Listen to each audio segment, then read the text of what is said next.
SCO summit के दौरान प्रधानमंत्री मोदी और चीनी राष्ट्रपति शी जिनपिंग की मुलाकात ने अंतर्राष्ट्रीय मंच पर खासा ध्यान खींचा है। अब ये क्षण तब आया जब जिनपिंग ने पीएम मोदी का औपचारिक स्वागत किया। इस दौरान जिनपिंग के साथ उनकी पत्नी को भी देखा जा सकता है। इसमें पीएम मोदी सामने से चलकर आ रहे हैं। पहले वो जिनपिंग से हाथ मिलाते हैं। दोनों नेताओं ने बड़े ही गर्मजोशी से हाथ मिलाया। इसके बाद पीएम मोदी और जिनपिंग की पत्नी भी एक दूसरे से हाथ मिलाते हैं और फिर तीनों की साथ में एक फोटो क्लिक की जाती है।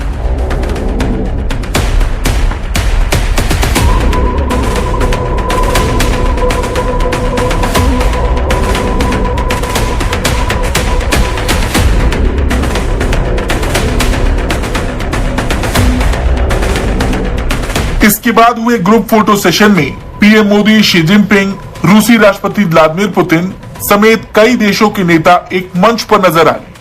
ये तस्वीर न केवल एससीओ की बढ़ती अहमियत को दर्शाती है बल्कि विश्व राजनीति में भारत की संतुलनकारी भूमिका को भी रेखांकित करती है। ऐसे में भारत और चीन के बीच ये नया संवाद अमेरिका और पश्चिमी देशों के लिए एक अहम संदेश हो सकता है। और जिस तरह से जिनपिंग ने पीएम मोदी का औपचारिक स्वागत किया और दोनों नेताओं ने गर्मजोशी से हाथ मिलाया, ये अमेरिका जैसे देशों के लिए किसी बड़े झटके से कम नहीं। करीब 7 साल बाद पीएम मोदी की ये चीन यात्रा कई दृष्टिकोणों से अहम मानी जा रही है। ये जो औपचारिक मुलाकात हुई, इससे पहले दोनों नेताओं के बीच लगभग 1 घंटे तक द्विपक्षीय बातचीत हुई, जिससे ये संकेत मिलता है कि संबंधों को सामान्य करने की कोशिशें फिर से शुरू हो गई हैं। पीएम मोदी से मुलाकात के दौरान जिनपिंग ने कहा कि हमें अच्छे पड़ोसी, भरोसेमंद साझेदार और ऐसे मित्र बनना चाहिए जो एक दूसरे की सफलता में सहयोगी हों। ड्रैगन और एलिफेंट का साथ साथ काम करना दोनों देशों के लिए सही विकल्प है।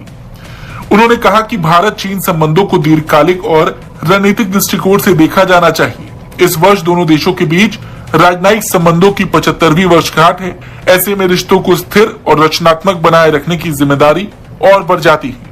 वहीं पीएम मोदी ने मीटिंग के दौरान सीमा विवाद पर विशेष प्रतिनिधियों के बीच हुआ समझौता, कैलाश मानसरोवर यात्रा की बहाली और दोनों देशों के बीच डायरेक्ट फ्लाइट शुरू होने का जिक्र किया।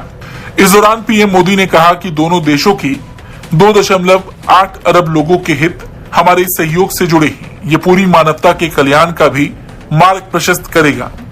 उन्होंने कहा, हम आपसी विश्वास, सम्मान और संवेदनशीलता के आधार पर अपने संबंधों को आगे बढ़ाने के लिए प्रतिबद्ध हैं।